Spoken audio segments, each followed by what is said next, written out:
You have an appointment. You booked this appointment weeks ago. Or maybe you booked it yesterday because finally, you couldn't take it anymore. Either way, the appointment is coming tomorrow and you're just not ready. Okay? You know there is a lot to say. You're just not sure how to say it. And the last thing you want is to walk out of that room feeling like you wasted the only window you had to get the answers you're looking for. I'm going to help you get ready right now in 10 minutes. Hi, I am Melka. I am a nurse practitioner in primary care. And I've been on both sides of the exam room.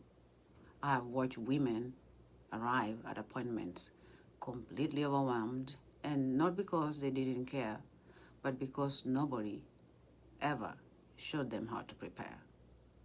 And I have watched what happens when they do not come prepared. I've also seen what happens when they come prepared. The appointment moves differently when they're prepared. They get heard differently. They leave with more clarity. 10 minutes of preparation can completely change the conversation. Let me show you how. First, I want to say something. Most women don't walk into appointments unprepared because they're disorganized. They walk in unprepared because they've been taught quietly over years that their job in their room is to answer questions, not lead the conversation. So they wait, they respond, they try to remember things on the spot. And when the doctor stands up to leave, that's when they remember the thing they actually came in to talk about. One woman described it perfectly. She had been tracking symptoms in her head for months. Her palpitations, her insomnia, her thinning hair, mood changes, weight shifts. By the time she was sitting in the room, she couldn't remember half of it. The symptoms were real. The preparation just wasn't there. And here's the truth. The healthcare system rewards organized information. Not because your doctor doesn't care, because time is limited. Which means preparation isn't about being a perfect patient. It's about giving your concerns the best chance of being understood. That ends today. That ends today. Because here is the exact process in 5 steps. 10 minutes or less. That's it. And you're ready to go. In 10 minutes or less, set a timer for 3 minutes.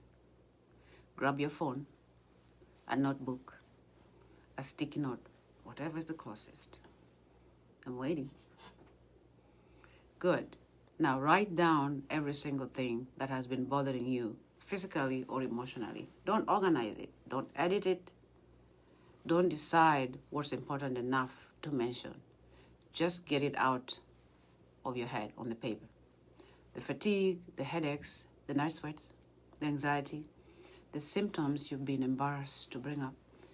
The moment last week when you thought something isn't right, write all that down. When the timer goes off, I want you to stop. Now, look at the list.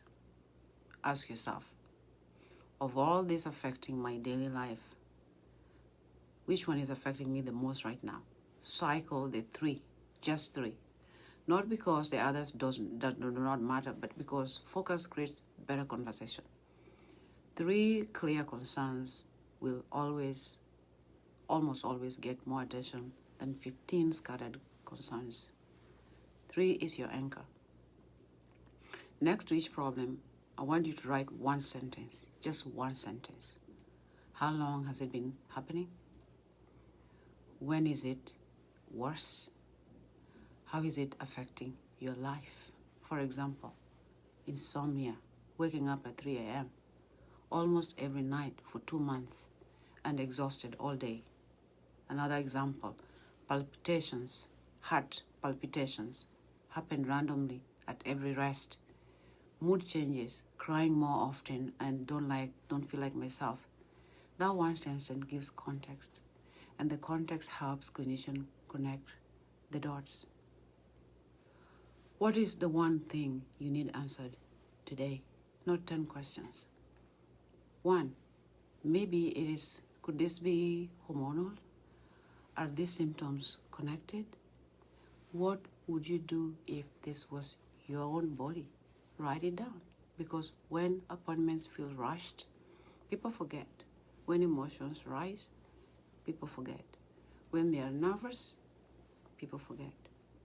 A written question doesn't disappear. It's waiting for you on the page. This is the step almost nobody takes. And it may be the most important. Write down exactly what you're going to begin saying. Something like, I have these 3 concerns I'd like to cover today. Can I share what I wrote down? Or, I have been struggling with a few symptoms and I want to make sure I use our time well. That sentence immediately changes the tone of the appointment. It tells your clinician you're prepared. It tells them you've gone through this, and it tells them you're here to have a real conversation. Practice it once before you walk in. Now, here's the part most people skip.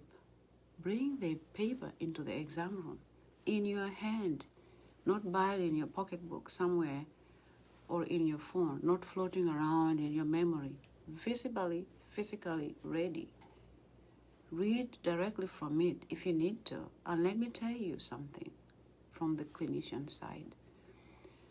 Patients who bring organized notes are often easier to help, not because they are more intelligent, not because they're more deserving, but because the work of translating experience into language has already been done.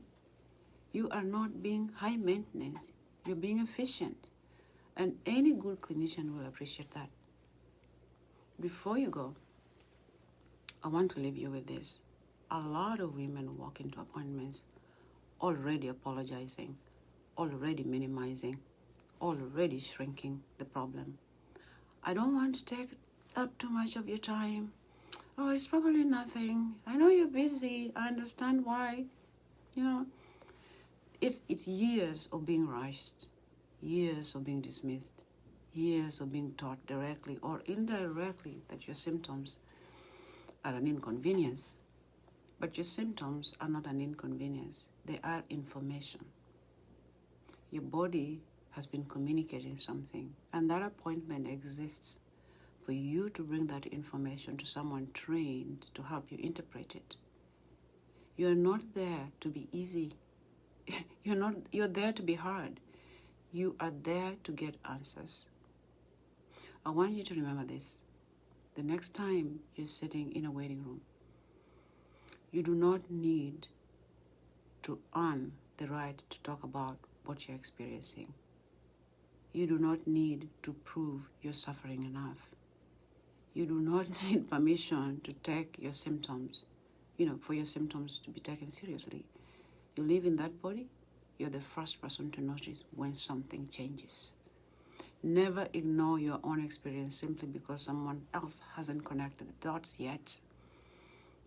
If you like help putting this into practice, I have created a guide, Doctor's Visit Confidence Kit, that walks you through the process exactly the way we went through it. Your symptom tracker, your question builder, your appointment planner, everything in one place. The link is below. If you know a woman with an appointment coming up, send this to her, because somewhere right now, someone is sitting in a waiting room wishing she had 10 minutes to prepare. Now she does. See you in the next video.